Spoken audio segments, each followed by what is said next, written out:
তো বন্ধুরা, যখন রাস্তায় যাবেন তাড়াহুড়া করার কোনো দরকার নেই। সময় হাতে নিয়ে বেরাবেন। রাস্তাঘাটে প্রচণ্ড গাড়ির চাপ বেড়েছে, তো সাবধানে যাবেন অবশ্যই।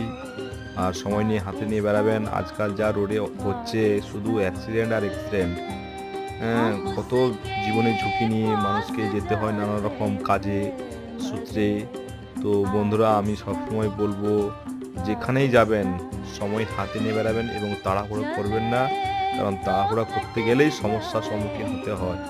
তাই আপনাদেরকে বলছি দাদা, বন্ধুরা, যে যেমন আমার আছেন সম্পর্কে, তো সবাই একটু সাবধানে যাতায়াত করবেন। বিশেষ করে বাইক তো খুব ডেঞ্জারাস জিনিস, এবং গাড়িগুলো যেভাবে যায়, তো আপনারা শুধু সাবধানে যাবেন। Safe drive safe life.